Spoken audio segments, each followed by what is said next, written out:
Welcome back students. So last lecture में हमने properties of determinants को पढ़ लिया था। क्या क्या प्रॉपर्टीज थी, हमने 9-10 प्रॉपर्टीज को देख लिए थे। उसके बाद at the end of the lecture हमने 2 क्वेश्चंस भी किया था एग्जांपल्स के तौर पे उन प्रॉपर्टीज ऑफ डिटर्मिनेंट से। आज हम और भी क्वेश्चंस बनाएंगे प्रॉपर्टीज ऑफ डिटर्मिनेंट से। ओके, जैसा कि मैंने बताया है, जो हमारा ये प्रॉपर्टीज ऑफ डिटर्मिनेंट टॉपिक है, ये एक इंपॉर्टेंट टॉपिक है, दोनों ही बोर्ड प्रोस्पेक्टिव से और जेई मेंस के प्रोस्पेक्टिव से। दोनों से बहुत ही इंपॉर्टेंट क्वेश्चन है, क्योंकि इनसे क्वेश्चन बोर्ड में भी आते हैं और जेई मेंस में भी आते हैं। तो आज हम जो क्वेश्चंस करेंगे उसमें बहुत सारे क्वेश्चंस बोर्ड के भी रहेंगे और वो अच्छे कॉम्पिटिटिव लेवल के भी क्वेश्चन रहेंगे। तो जहां जहां जो जो बोर्ड का क्वेश्चंस रहेगा वहां मैं आपको बताते जाऊंगा। So it will be very helpful for you. Simultaneously आपकी बोर्ड की प्रिपरेशन इसके साथ हो जाएगी और जेई मेंस की प्रिपरेशन हो जाएगी। इसमें हम बहुत सारे बोर्ड के क्वेश्चंस इंक्लूड कर रहे हैं, तो आप लोगों को कोई परेशानी वाली बात नहीं है। Okay, so before starting questions on the properties of determinant, मैं आपको ये बताना चाहता हूं, एक इस छोटी सी टिप है क्वेश्चंस को कैसे हम सॉल्व करें या कैसे समझें। एक्चुअल में प्रॉपर्टीज ऑफ डिटर्मिनेंट का जो क्वेश्चन है वो जितना ज्यादा प्रैक्टिस करेंगे उतना ज्यादा आपको क्लैरिटी मिलेगी कि क्या हमें स्टेप करना है, क्योंकि जो स्टेप आपको करना है वो पहले आपके दिमाग में आना चाहिए, उसके बाद ही आप उसे करें तो बेस्ट रहता है। ठीक। दूसरा कि जब हम प्रॉपर्टीज ऑफ डिटर्मिनेंट के क्वेश्चन सॉल्व करेंगे तो हमें कोशिश करनी है कि हमें ज्यादा से ज्यादा जगह क्या करना है, ज्यादा से ज्यादा एलिमेंट्स को क्या करना है, जीरो के फॉर्म में लाने की कोशिश करनी है। इससे हमारा क्वेश्चन क्या है, इजी होते जाएगा। ओके, और कुछ कुछ जो जनरल प्रॉपर्टीज हम अप्लाई करते हैं वो मैं आपको यहाँ पर लिख के बताता हूं कि कैसे हम इवेल्युएट करेंगे किसी डिटर्मिनेंट को। Evaluation of determinant.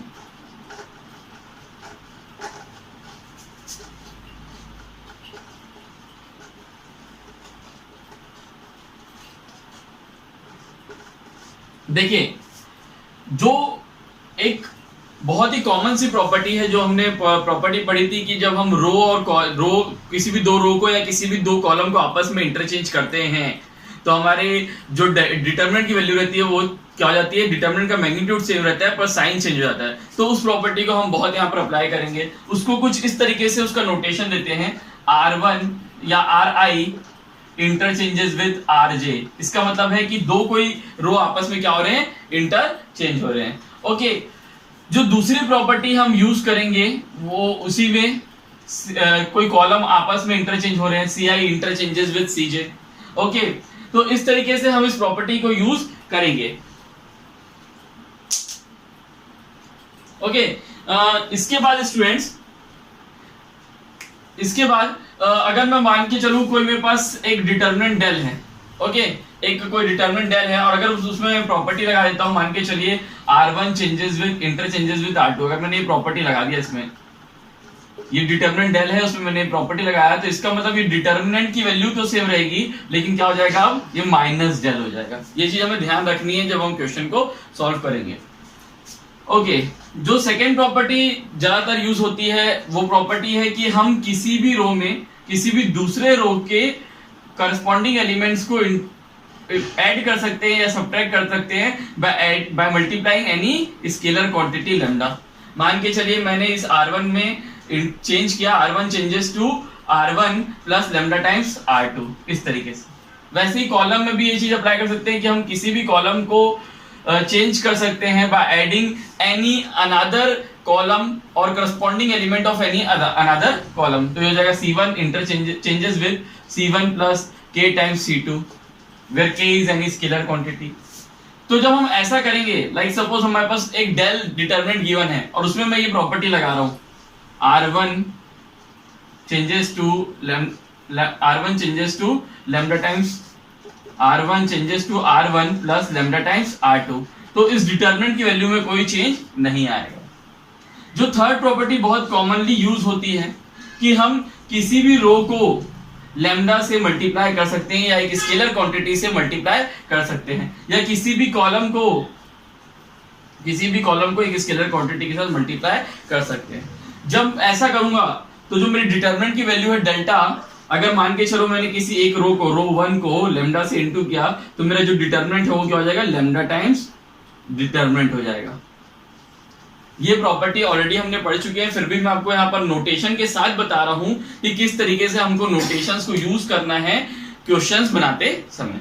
ओके, अब डायरेक्टली हम क्वेश्चन में आते हैं और देखते हैं कि हम क्वेश्चंस को कैसे सॉल्व कर सकते हैं। ओके, इसको आप चाहो तो नोट कर सकते हो, ये नोटेशंस है। अच्छा स्टूडेंट्स, एक परेशानी और स्टूडेंट्स के दिमाग में जनरली रहती है कि जब हम डिटर्मिनेंट के क्वेश्चन सॉल्व करें और लेट सपोज हमने उस क्वेश्चन का जो पहला स्टेप है उसमें रो में चेंजेस आए हैं।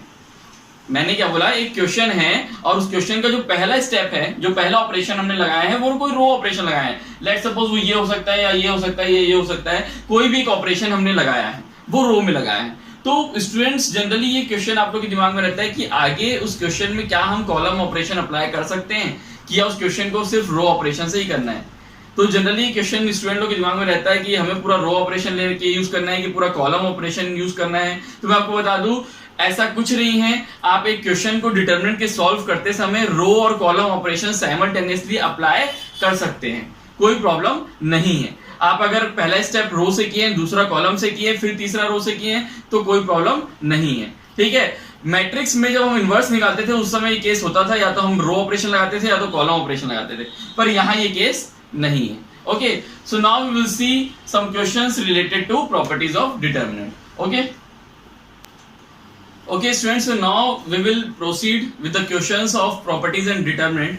ठीक है, आज का जो हमारा पहला क्वेश्चन है वो हमारे सामने है। This is the question number 3 on properties of determinant. इससे पहले ऑलरेडी हमने 2 क्वेश्चन बना चुके हैं। ओके, सो स्टूडेंट यहाँ पर हम एक चीज देखेंगे कि सबसे पहले जब भी हम प्रॉपर्टीज ऑफ डिटरमिनेंट के क्वेश्चन करेंगे, हमारे दिमाग में सबसे पहले वो स्टेप आ जाना चाहिए जो हम लेने वाले हैं, जिससे कि हमारा डिटरमिनेंट जो है हमें बहुत ही इजी फॉर्म में दिखने लगे। ठीक है, तो सबसे पहले जैसे कि अगर मैं इस क्वेश्चन को देखूं, मुझे यहाँ पर 3x3 का एक डिटरमिनेंट दिया गया है। मैं एक आइडेंटिटी जानता हूं कि 1 plus cot square theta is equals to cosec square theta. ये हम सबने पढ़ा है ये आइडेंटिटी। तो अगर मैं यहाँ पर देखूं, अगर मैं एक ऑपरेशन ऐसा लगा दूं कॉलम 1 में, कॉलम 1 चेंजेस टू, इस डिटरमिनेंट की वैल्यू को डेल मान लेता हूं, and column 1 changes to column 1 minus column 2। तो जब मैं ये वाली प्रॉपर्टी अप्लाई कर रहा हूं, ये कौन सी वाली प्रॉपर्टी है? This is the property number 6 कि मैं किसी भी कॉलम या किसी भी रो में किसी दूसरे रो या दूसरे कॉलम के करस्पॉन्डिंग एलिमेंट्स को क्या कर सकता हूं, ऐड या सब्ट्रैक्ट कर सकता हूं। ठीक है, तो इस तरीके से जब मैं अप्लाई करूंगा ये प्रॉपर्टी तो डिटरमिनेंट की वैल्यू में कोई फर्क नहीं आएगा। तो हम लिख सकते हैं del is equals to cosec square theta minus cot square theta, then cot square theta and then cot square theta minus cosec square theta and 42 minus 40 which is equals to 2। Second column में कोई फर्क नहीं आया है, हम तो सिर्फ column 1 में चेंज किए हैं, cosec square theta and 40। this is 1 minus 1 2। okay, now here you can see this cosec square theta minus cot square theta को मैं क्या लिख सकता हूँ 1, तो जगह del is equals to 1, then cot square theta minus cosec square theta को लिख सकता हूँ -1, then 2 and again cot square theta cosec square theta cot square theta cosec square theta 40, then 1 minus 1 and 2। so clearly you can see that C1 column 1 and column 3 are identical। ठीक है, और मैंने बताया था कि जब भी किसी भी डिटरमिनेंट में 2 रो या 2 कॉलम आपस में आइडेंटिकल होगी, so the value of delta will be equals to 0। so since column 1 and column 3 are identical, therefore the value of determinant is 0। since यहाँ पर आप लिख सकते हैं since column 1 and column 3 are identical। okay, इस question को हम expand करके भी ला सकते थे, पर जैसा कि मैंने आपको बताया है प्रॉपर्टीज यूज करके बहुत ही इजीली 2 स्टेप में आप देख रहे हैं यहाँ पर ये हमारा आंसर आ गया। बहुत ही पहला चीज तो बहुत ही इजीली हम आंसर ले आते हैं प्रॉपर्टीज यूज करके। दूसरा, बोर्ड में कई बार बोलता भी है कि using property you have to find out, तो वहां पर आप लोग को प्रॉपर्टी अप्लाई करनी पड़ती है। ओके, तो इस तरीके से इस क्वेश्चन को हमने सॉल्व कर लिया। आप इसको नोट करिए, फिर हम सेकेंड क्वेश्चन करेंगे आज का। Okay, so the fourth question of this properties of determinant will be, हमें कुछ ऐसा दिया गया b square c square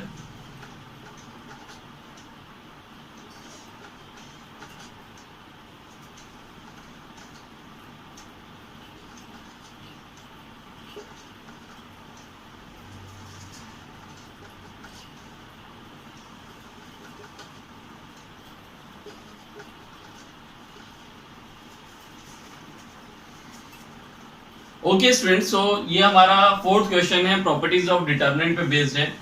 अब लेट्स सपोज सबसे पहले तो मैं इस डिटर्मिनेंट को, हमें इसको इवेल्युएट करना है, इस डिटर्मिनेंट को मैं डेल से इक्वेट कर देता हूँ, इस डिटर्मिनेंट की वैल्यू को डेल मान लेता हूँ। Now you can see that मैं यहाँ पर रो 1 में r से मल्टीप्लाई कर देता हूँ, रो 1 चेंजेस टू, या इस तरीके से कर लेता हूँ, मैं डेल में a b c मल्टीप्लाई कर रहा हूँ और a b c को मैं क्या कर रहा हूँ, डिवाइड कर रहा हूँ। ओके,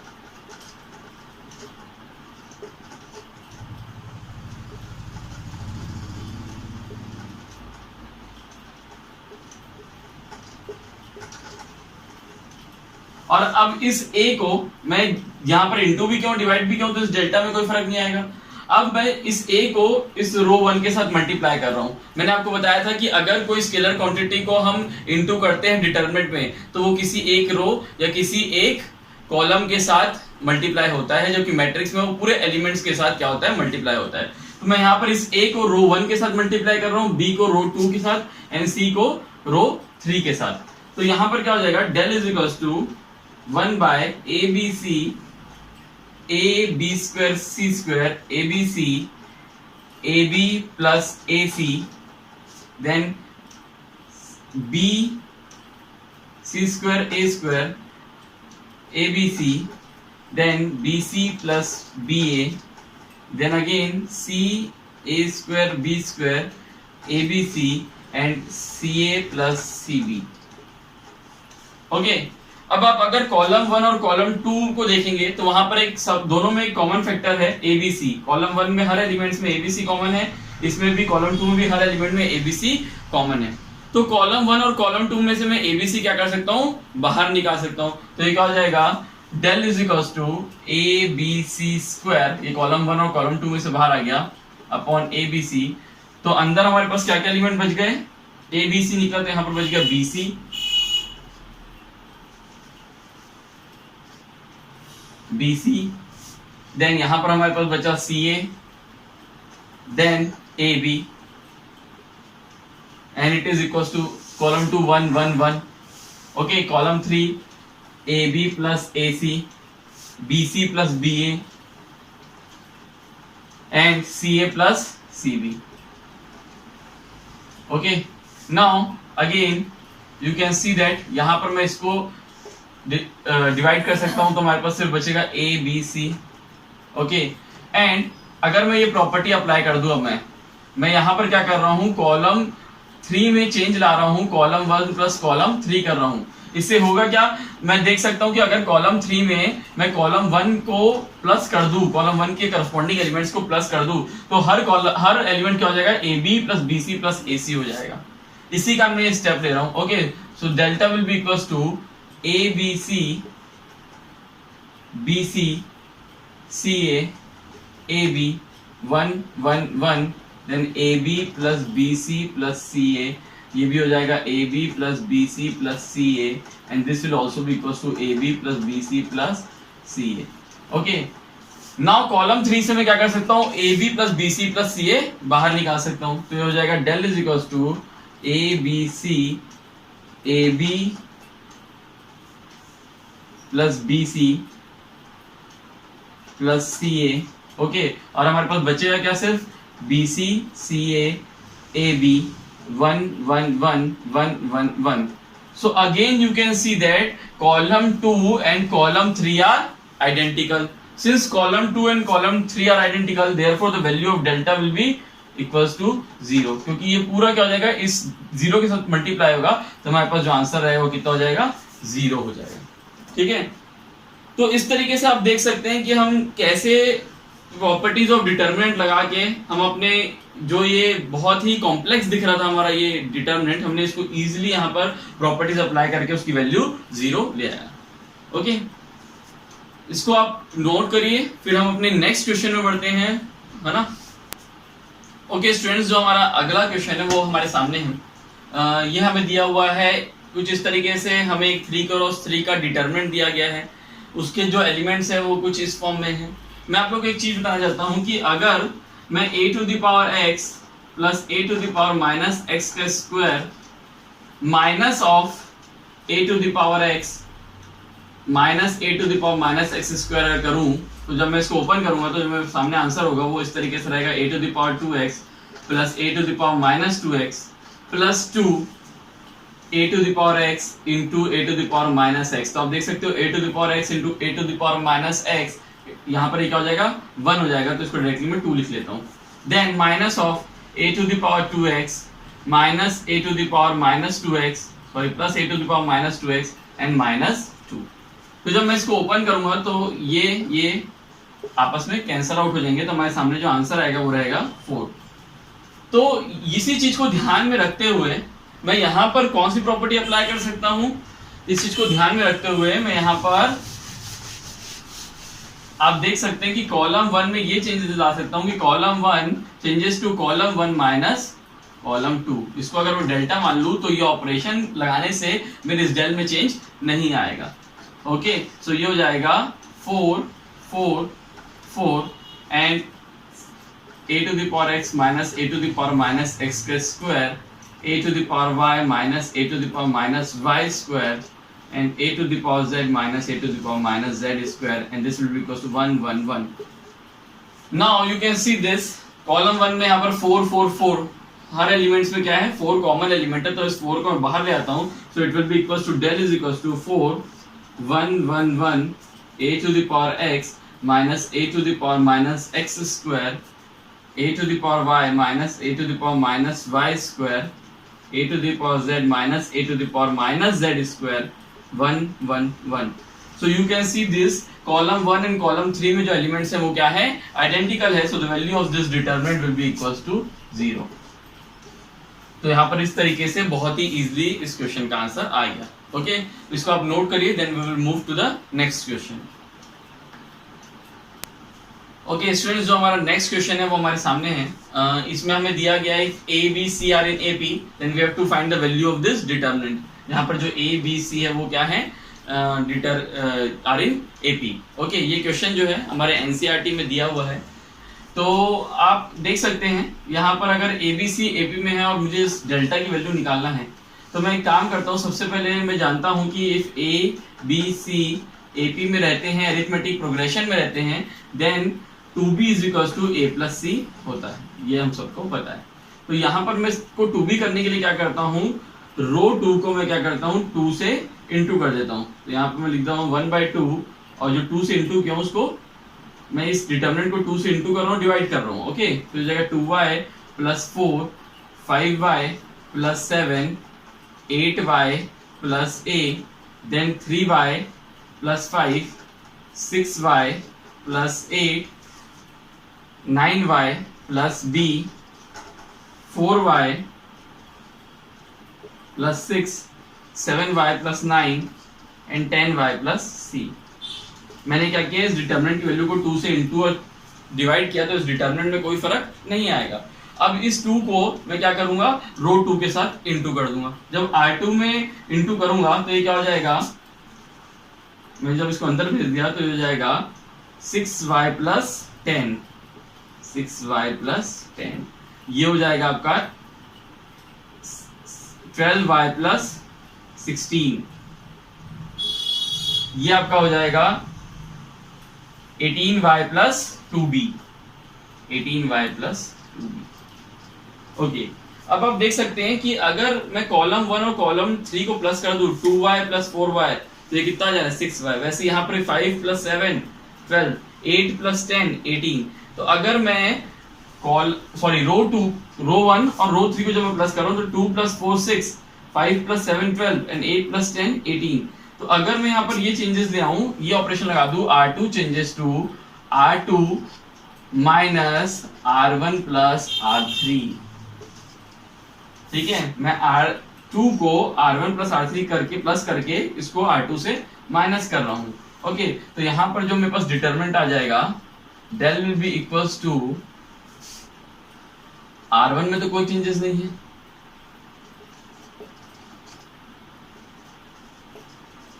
ओके R3 में जो चेंजेस आया वो है R1 प्लस R3, इन दोनों को प्लस करके मैं R2 से माइनस कर रहा हूं, तो आप देख सकते हैं 2y plus 4y 6y, 6y से 6y गया 0, देन 4 प्लस 6 10, तो यहाँ भी वैल्यू कितनी हो जाएगी 0। ओके, नेक्स्ट उसमें आप देख सकते हैं 5 प्लस 7 12y, तो 12y को जब मैं 12y से माइनस करूंगा तो 0, and then 7 plus 9 is 16, so 16 minus 16 is equals to 0, तो ये भी वैल्यू कितनी हो जाएगी 0।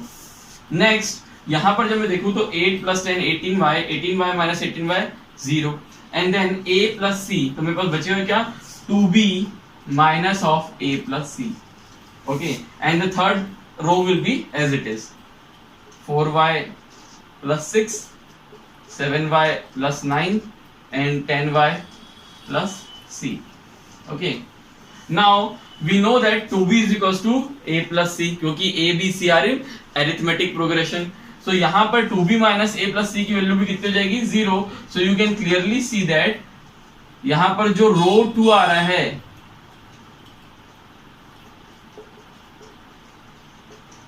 वो कितना हो गया 0 0 0 हो गया, जिस वजह से इस डिटर्मिनेंट की वैल्यू कितनी हो जाएगी, determinant will be equals to 0।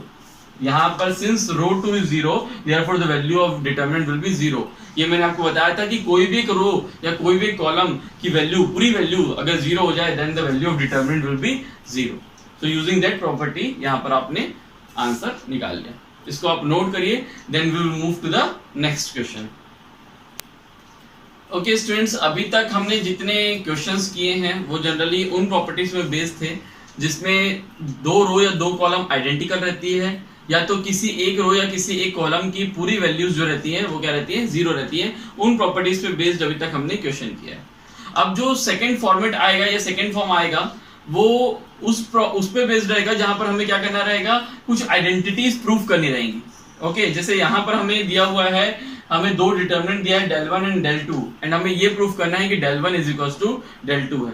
ठीक है, तो अब हम जो दो तीन क्वेश्चन करेंगे नेक्स्ट, वो इस प्रॉपर्टीज में है कि हमें क्या करना है, आइडेंटिटीज को प्रूफ करना है। ओके, तो यहाँ पर हम देख सकते हैं, अगर मैं del 2 को लूं, ठीक है, आप चाहो तो del 1 में भी चेंजेस ला सकते हो, मैं del 2 को ले रहा हूं, तो यहाँ पर हो जाएगा 1 yz and x 1 zx y 1 xyz।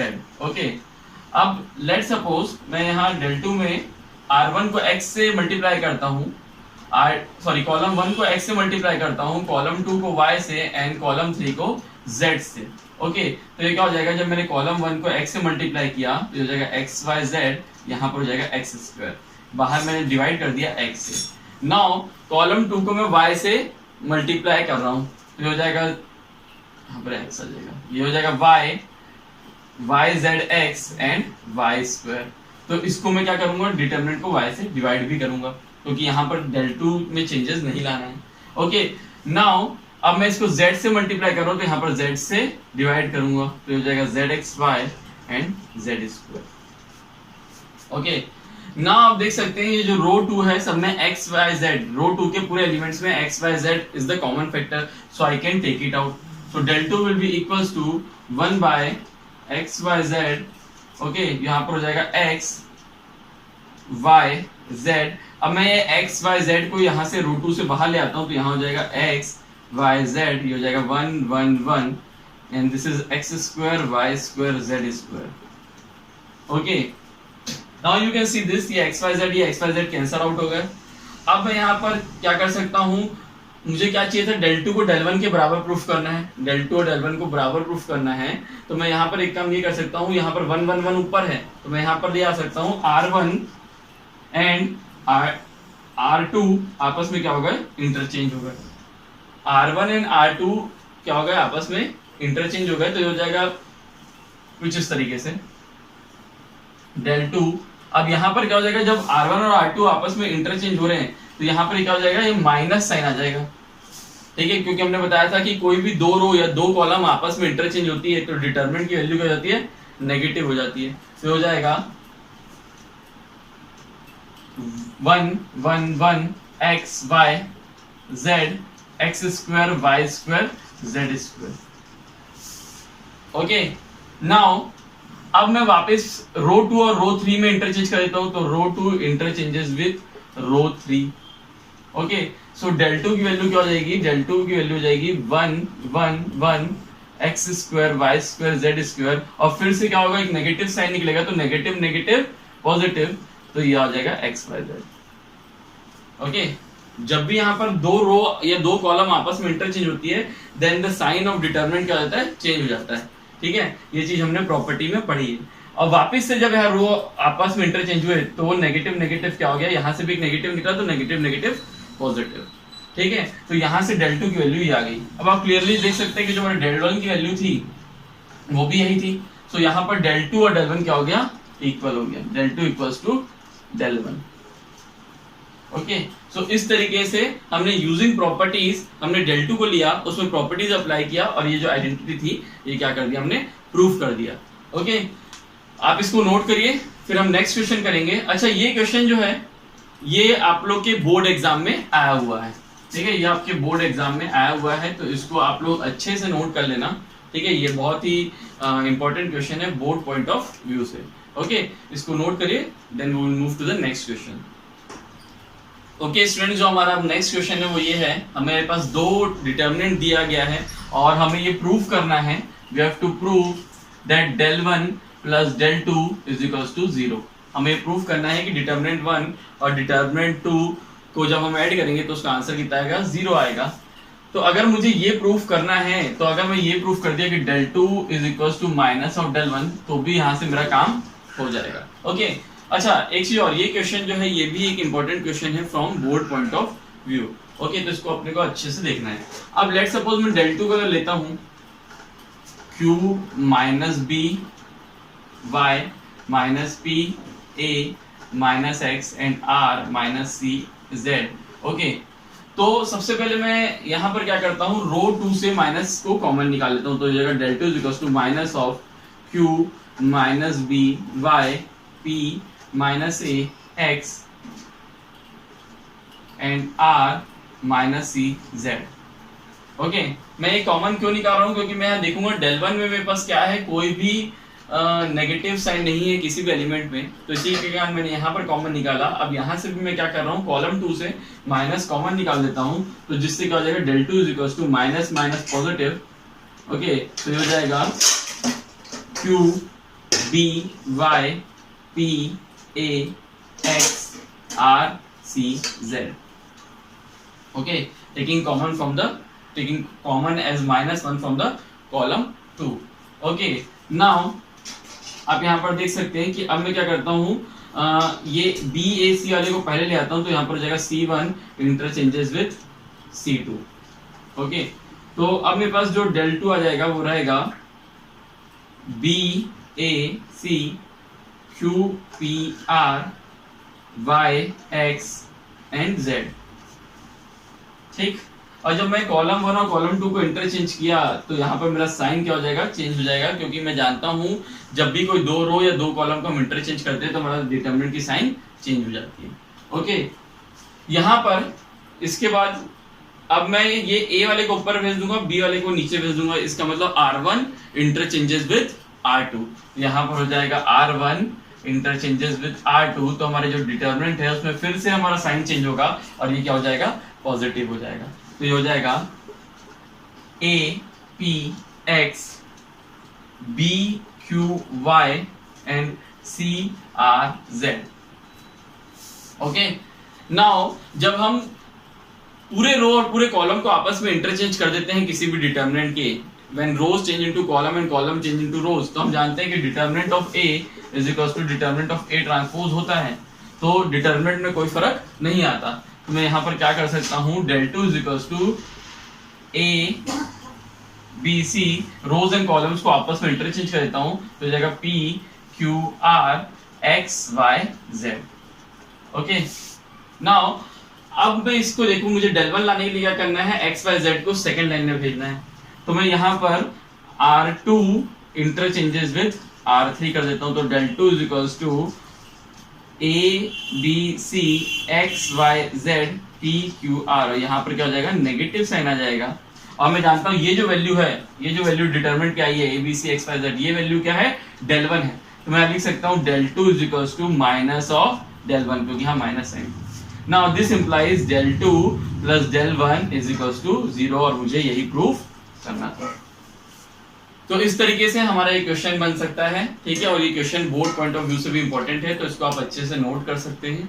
Okay, फिर हम नेक्स्ट क्वेश्चन में बढ़ेंगे, आप इसका स्क्रीनशॉट ले लीजिए। Okay students, now note this point. ये जो पॉइंट है ये अपने competitive level point of view से इंपॉर्टेंट पॉइंट है कि if A is a skew symmetric matrix then of order n, of odd order n, अगर एक मैट्रिक्स है A जो कि स्क्यू सिमेट्रिक मैट्रिक्स है ऑफ ऑड ऑर्डर, मतलब 3, 5 ऐसे ऑर्डर का है, 1, okay, then the determinant of A will be equals to 0। 1 का तो क्या हो ही नहीं सकता स्क्यू, ओके। तो यहाँ पर हम ये लिख सकते हैं कि if A is a skew symmetric matrix of odd order n then determinant A will be equals to 0। Generally 3 का ही हमें मिलेगा। 3 का अगर हमें स्क्यू सिमेट्रिक मैट्रिक्स मिलता है तो उसका डिटरमिनेंट क्या होगा, 0 होगा। इसका प्रूफ हम देख लेते हैं। हम जानते हैं कि स्क्यू सिमेट्रिक मैट्रिक्स में कोई स्क्यू सिमेट्रिक मैट्रिक्स है तो A इज इक्वल्स टू क्या होता है, A इज इक्वल्स टू या A transpose is equals to minus of A होता है। ओके ना, अगर अब मैं इसका डिटरमिनेंट निकालूं, A ट्रांसपोज का डिटरमिनेंट एंड माइनस A का डिटरमिनेंट क्या आएगा, इक्वल होगा। Okay, since the matrix are same so the determinant will also be same. Now we know that अब ये माइनस A का मतलब क्या है कि A मैट्रिक्स के हर एलिमेंट के साथ -1 को इनटू किया गया है। And let's suppose A is of order 3 या ऑफ ऑर्डर n, और वो जो n जो है वो ऑड ऑर्डर है, ठीक है। तो मैं जानता हूं कि K मैट्रिक्स का जब डिटरमिनेंट निकालेंगे तो इसका आंसर आता है K to the power n determinant A where n represents order of the matrix. Okay, तो यहां पर क्या हो जाएगा, A ट्रांसपोज का determinant will be equals to -1 to the power n determinant A। Now if n is odd, अगर order जो है मैट्रिक्स का वो ऑड रहता है तो यहां पर क्या हो जाएगा, -1 टू द पावर n क्या हो जाएगा, -1 हो जाएगा। So A transpose to the determinant will be equals to minus of determinant A। Okay, and हम जानते हैं A ट्रांसपोज का डिटरमिनेंट, हम जानते हैं A determinant of A and determinant of A transpose क्या रहता है, इक्वल रहता है। ये हमने प्रॉपर्टी में पढ़ा है, this is the property number 1। तो यहां पर मैं इसको लिख सकता हूं this is equals to determinant A, और इसको इधर भेज देता हूं plus determinant A is equals to 0। This implies 2 times determinant A is equals to 0, this implies determinant A is equals to 0। Okay, तो यहां से हमें इसका प्रूफ मिलता है कि if A is a skew symmetric matrix of odd order n then determinant A is equals to 0। वहां से हम डायरेक्टली डिटरमिनेंट A की वैल्यू 0 लिख सकते हैं। इसको नोट कीजिए, फिर इसके इसी से रिलेटेड एक एग्जांपल बता दूंगा जिससे इसमें और क्लैरिटी मिल जाएगी। ठीक, एक एग्जांपल ले लेते हैं। उस एग्जांपल में हमें 3 क्रॉस 3 की एक मैट्रिक्स दिया हुआ है। ओके, 0 A माइनस बी, उसके एलिमेंट है 0 A minus b minus A 0 minus C B C 0 B C 0। तो आप क्लियरली देख सकते हैं कि since A is equals to minus of A transpose therefore it is a skew symmetric matrix of order 3। अब order 3 का अगर ये स्क्यू सिमेट्रिक मैट्रिक्स है और हमसे क्वेश्चन पूछा जा रहा है डिटरमिनेंट A की वैल्यू, तो जो अभी हमने नोट पढ़ा है उससे हमें इसको सॉल्व करने की जरूरत नहीं है। डायरेक्टली हम लिख सकते हैं कि डिटरमिनेंट A की वैल्यू कितनी है, डिटरमिनेंट A की वैल्यू 0 है। बिना सॉल्व किए हमें बता सकते हैं कि डिटरमिनेंट A की वैल्यू कितनी है, 0 है। ये क्वेश्चन आपको समझ आ गया होगा, ये नोट आपको समझ आ गया होगा। ये note competitive point of view से इंपॉर्टेंट है। ओके, इसको आप नोट कर लीजिए, फिर हम नेक्स्ट क्वेश्चन में जाएंगे। ओके स्टूडेंट्स, हमारा जो नेक्स्ट क्वेश्चन है उसमें हमें दिया गया है, हमें ये प्रूफ करना है कि ये जो डिटरमिनेंट है इसकी वैल्यू कितनी है, 4 times A square B square C square है, ये हमें प्रूफ करना है। ये क्वेश्चन जो है हमारे CBSE के जो पेपर है उसमें 2011 में आया हुआ है, ठीक है। तो ये एक इम्पॉर्टेंट क्वेश्चन है और रिसेंटली शायद मेरे हिसाब से 2017 में भी ये क्वेश्चन आया है, ठीक है। तो ये क्वेश्चन एक इम्पॉर्टेंट क्वेश्चन है। ओके, देखिए सबसे पहले मैं इस डिटरमिनेंट को डेल से इक्वेट करता हूँ। मैं मान लेता हूँ कि इस डिटरमिनेंट की वैल्यू क्या है, डेल है। तो हो जाएगा minus A square AB AC BA minus B square BC and AC BC minus C square. Okay, अब मैं क्या करता हूँ, यहाँ पर मैं देख रहा हूँ रो 1 में a जो है is a common factor, row 2 में b is a common factor and row 3 में c is a common factor. तो मैं उन a b c को बाहर निकाल लेता हूँ रो 1 रो 2 रो 3 से।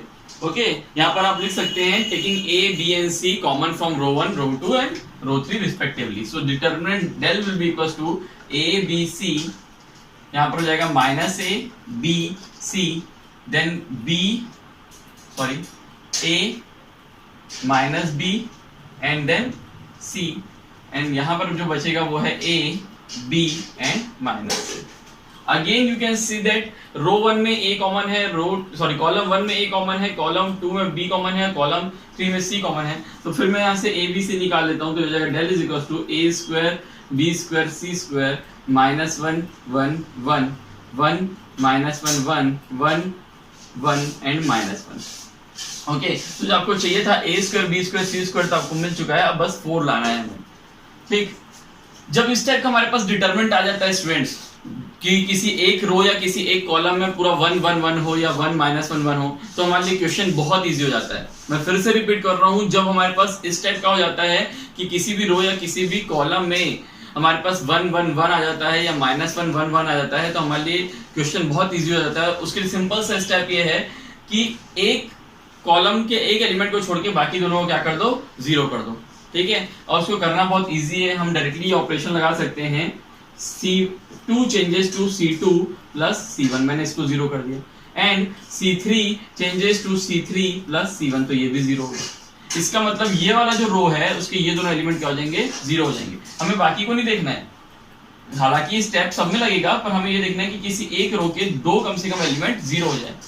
ठीक है, जब दो एलिमेंट 0 हो जाएंगे तो हम आराम से उस डिटरमिनेंट को एक्सपांड कर सकते हैं उसके बाद, क्योंकि वो ऑलरेडी बहुत इजी हो चुका रहेगा। ठीक है, इसको करके देखते हैं। यहाँ पर आ जाएगा del is equal to a square b square c square minus 1 0 0 and then 1 0 and 2, यहाँ पर आ जाएगा 1, यहाँ पर आ जाएगा 1 plus 1 2 and this will be equals to 0। तो हमारे पास ये डिटर्मिनेंट अब बचेगा। अब मैं इसको क्या कर सकता हूँ, एक्सपांड कर सकता हूँ अलोंग रो 1, क्योंकि ये दोनों तो ऑलरेडी 0 है, तो सिर्फ मुझे ये एलिमेंट लेना पड़ेगा। ओके, तो अब मैं इसको एक्सपांड करता हूँ अगर रो 1 के अलोंग। ठीक है, तो यहाँ पर हो जाएगा del is equal to a square b square c square then minus 1 और ये हो जाएगा 0 2 2 0। अब बाकी जो दो एलिमेंट्स है वो तो ऑलरेडी 0 है, तो उसको लेने की जरूरत नहीं है डिटरमिनेंट में, तो इसका आंसर हम डायरेक्टली निकाल सकते हैं। इसका आंसर आएगा -4, so the answer will be 4 times a square b square c square, जो हमें प्रूफ करना था वो हमने ले आया। अच्छा, कुछ स्टूडेंट्स को इसमें डाउट रहता है कि जब हमें प्रॉपर्टीज यूज करने बोला जाएगा तब हम क्या करेंगे। तो मैं आपको बताना चाहता हूं कि जब हमें प्रॉपर्टीज यूज करने बोला जाएगा तो भी हम अपने प्रॉपर्टीज को यूज करते हैं। अगर इस स्टेप तक पहुंच गए हैं जिसमें कि एक रो या एक कॉलम के दो एलिमेंट 0 हैं, सिर्फ एक एलिमेंट दिया हुआ है, तो हम इसको एक्सपांड कर सकते हैं। हमने शुरू में प्रॉपर्टीज लगाई है, जब हम ये लास्ट स्टेप तक पहुंच गए तो इसके बाद हम इसमें क्या कर सकते हैं, एक्सपांशन लगा सकते हैं, कोई प्रॉब्लम नहीं। ओके, सो इसको आप नोट करिए, then we will move to the next question. Okay students, जो हमारे सामने नेक्स्ट क्वेश्चन है उसमें हमें प्रूफ करना है कि इस डिटरमिनेंट की वैल्यू कितनी है, x y है। ये हमारे एनसीईआरटी का क्वेश्चन है। ठीक है, आपको एनसीईआरटी में भी देखने मिल जाएगा। और जैसा कि मैंने अभी आपको बताया कि जब हमारे किसी एक रो या किसी एक कॉलम में पूरे एलिमेंट्स की वैल्यू 1 1 1 रहती है तो हमारे लिए प्रॉब्लम बहुत ईजी हो जाता है। हमें बाकी दो एलिमेंट्स को 0 बनाना रहता है, या तो इसको बना लें या तो इसको बना लें। ठीक है, तो हमारा काम क्या हो जाएगा, बहुत इजी हो जाएगा। तो मैं यहाँ अगर ये चेंज लगा दूं कि C2 changes to C2 minus C1 and C3 changes to C3 minus C1, so the value of determinant will be 1 0 0। यहाँ पर कॉलम 1 में कोई चेंज नहीं आएगा, ये हो जाएगा x, ये हो जाएगा 0 and then 0 and it will be equals to y। ओके, अब यहाँ पर मैं डायरेक्टली क्या कर सकता हूँ, एक्सपांड कर सकता हूँ, एक्सपांडिंग अलोंग रो 1, एक्सपांडिंग अलोंग रो 1। ठीक है, तो ये हो जाएगा 1 x 0 0 y देन माइनस 0 बचा हुआ element 1 0 1 y, okay, plus 0, then 1x 1 0। तो आप देख सकते हैं कि ये जो है ये टर्म और ये टर्म, ये तो 0 से इंटू हो रहे थे, 0 हो जाएगा, तो मेरे पास बचेगा क्या, सिर्फ ये वाला टर्म। इसका जब डिटरमिनेंट निकालेंगे तो left to right then right to left, तो आंसर क्या जाएगा x बार। ओके, इसको आप नोट कर लीजिए, फिर हम अगला सवाल बनाएंगे। ओके स्टूडेंट्स, जो अब हमारे सामने नेक्स्ट क्वेश्चन है, ये क्वेश्चन बहुत बहुत बहुत ज्यादा इंपॉर्टेंट है, दोनों ही बोर्ड और कॉम्पिटिटिव पॉइंट ऑफ व्यू से। बोर्ड में इस टाइप के क्वेश्चंस के प्रूफ करने आते हैं, इससे रिलेटेड 3 4 5 क्वेश्चन बनते हैं, ठीक है। तो उनमें से कोई भी वैरायटी की क्वेश्चन आपको दे सकता है, और साथ ही साथ इसका जो ये इक्वेशन आई है एट द एंड डिटरमिनेंट को सॉल्व करके, ये भी बहुत इंपॉर्टेंट है, क्योंकि कॉम्पिटिटिव में कई बार इस डायरेक्टली इक्वेशन को यूज करते हुए हमें काम करना पड़ता है। तो इस क्वेश्चन को भी हमें याद रखना है और इसके आंसर को भी हमें याद रखना है, ठीक है। तो सबसे पहले तो इस क्वेश्चन को हम देखते हैं क्या करना है। हमें पहले तो ये प्रूफ करना है कि ये डिटरमिनेंट और ये डिटरमिनेंट क्या है, सेम है। तो आप देख सकते हो, अगर इस डिटरमिनेंट को मैं ए मान लूं, ये एक मैट्रिक्स ए था, तो 1 1 1 x y z x square y square z square, अगर इसका मैं a ट्रांसपोज निकालूंगा तो क्या जाएगा 1 1 1 x y z x square y square z square, ठीक है। तो हम क्लियरली जानते हैं from property number 1 that determinant of a is equals to a transpose. तो हम बोल सकते हैं कि डिटरमिनेंट ऑफ 1 1 1, ये जो डिटरमिनेंट है, it will be equals to determinant this. Okay, तो यहां से हमें पता चल गया कि ये दोनों डिटरमिनेंट क्या है, सेम है। अब मुझे क्या करना है, इस डिटरमिनेंट को सॉल्व करके ये आंसर लाना है। ओके, सो यहां मैं क्या कर सकता हूं,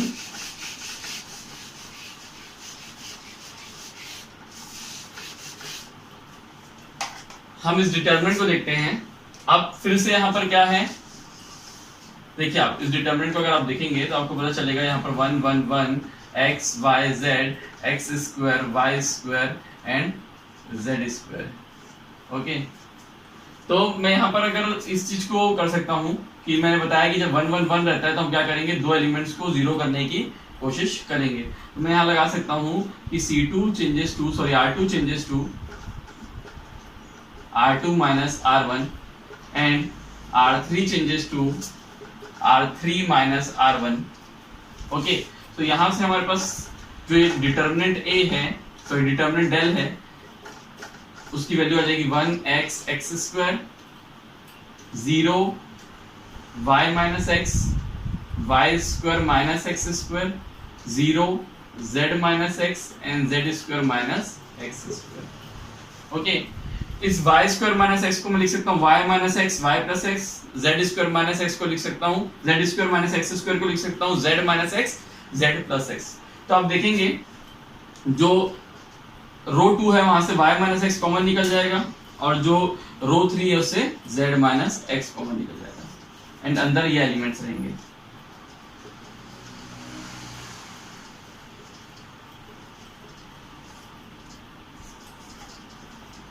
अब मैं क्या कर देता हूं, इस डिटरमिनेंट को एक्सपांड करता हूं अलोंग दिस कॉलम 1।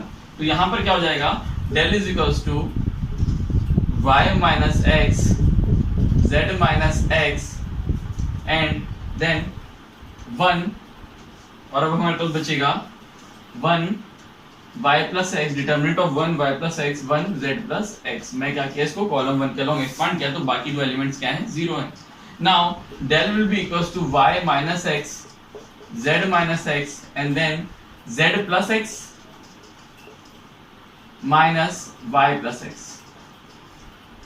तो यहां पर मेरे पास हो जाएगा del is equals to y minus x z minus x and z minus y।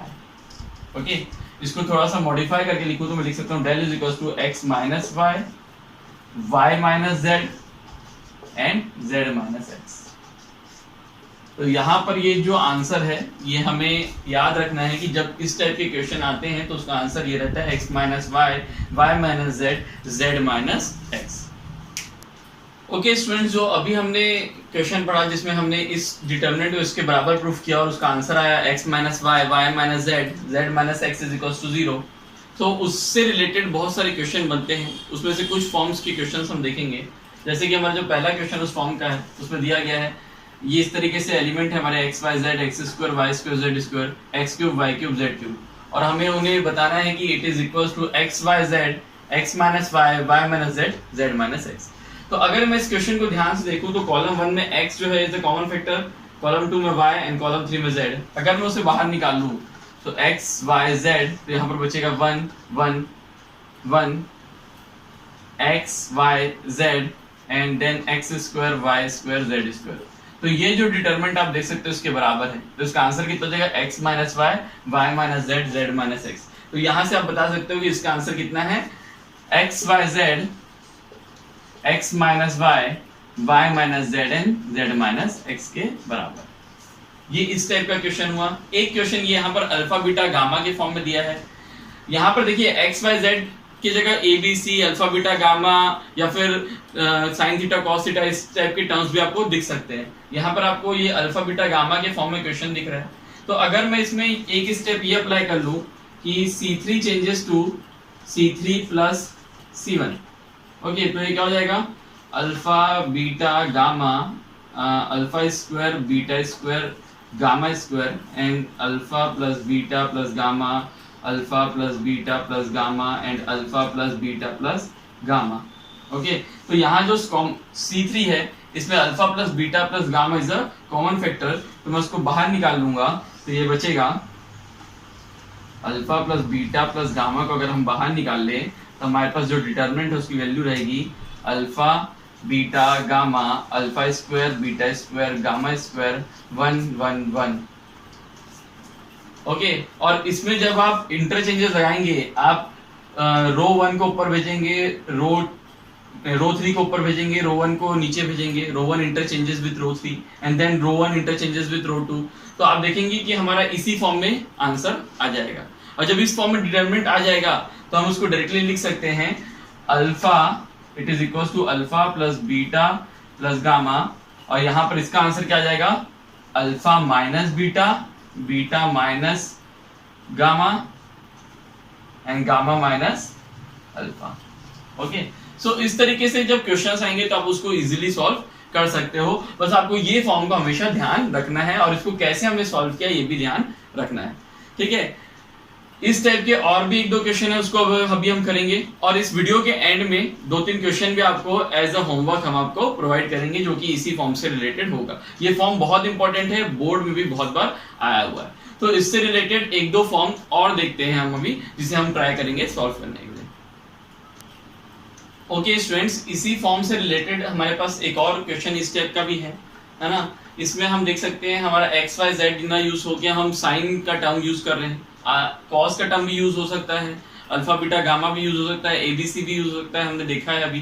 ठीक है, तो जब इस टाइप का हम क्वेश्चन देखेंगे तब हम देखेंगे कि हमारा जो पहला रो है उसके एलिमेंट है 1 1 1, दूसरे रो के एलिमेंट है sine A sine B sine C, and तीसरे रो के जो एलिमेंट है वो है sine A plus sine square A, sine B plus sine square B and sine C plus sine square C. तो अगर मैं इसमें ऑपरेशन लगा दूं कि R2, इसको पहले इस फॉर्मेट में चेंज करने के लिए ऑपरेशन लगा दूं R3 changes to R3 minus R2, तो यहाँ पर क्या होगा sign A sine B sine सी हट जाएगा, तो हो जाएगा 1 1 1, then sign A sine B sine सी, और जब मैं R2 को माइनस करूँ R3 में तो यहाँ देख सकते हैं आप बचेगा sine square A sine square B sine square C. Okay, तो यहाँ से आप निकाल सकते हो इसका जो आंसर है वो कितना आएगा, इसका आंसर आ जाएगा sine A minus sine B minus sine C and sine C minus sine A. Okay, इस डिटरमिनेंट की वैल्यू क्या आ जाएगी, ये आ जाएगी। अब इसी के आगे इस क्वेश्चन में ये दिया हुआ है कि अगर इस डिटरमिनेंट की वैल्यू 0 रहती है देन प्रूव दैट, अगर इस डिटरमिनेंट की वैल्यू 0 है एंड ए बी सी जो capital A capital B capital C है are angles of triangle, then we have to prove that जो हमारा ट्रायंगल है, ट्रायंगल कैसा है, आइसोसेलेस है। आइसोसेलेस का मतलब उसके टू साइड्स क्या है, आपस में इक्वल है। If two sides of a triangle are equal then corresponding angles will be also equal. So okay, यहाँ पर आप देख सकते हैं अगर मैं इसको इक्वेट कर दूं 0 से, तो या तो sin a equals to sin b होगा, या तो sin b equals to sin c होगा, या तो sin c equals to sin a होगा। ठीक है, या तो sin a equals to sin b होगा, या तो sin b is equals to sin c होगा, या तो sin c is equals to sin a होगा। And if sin a is equals to sin b, this implies a is equals to b. Or if sin b is equals to sin c, this implies b is equals to c.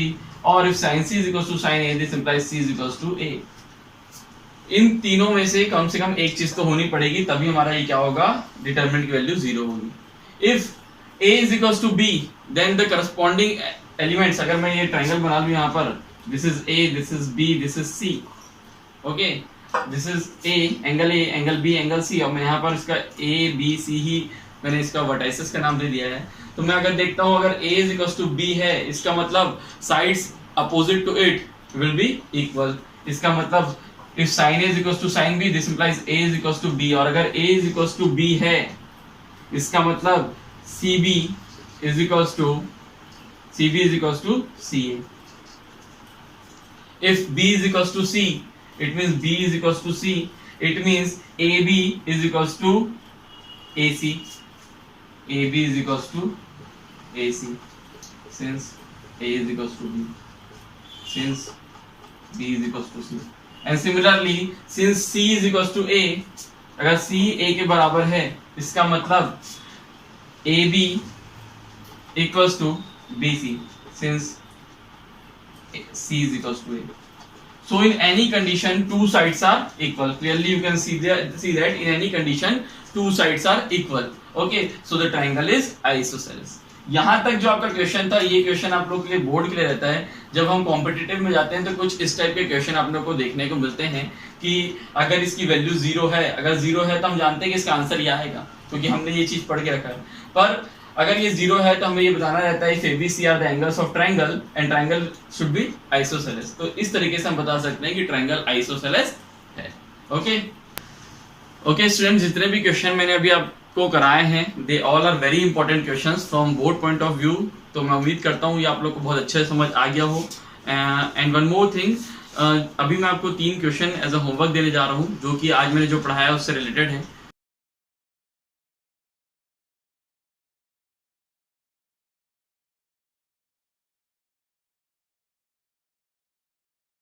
So I hope ये आप लोग सबसे solve हो जाए। Till then, thank you.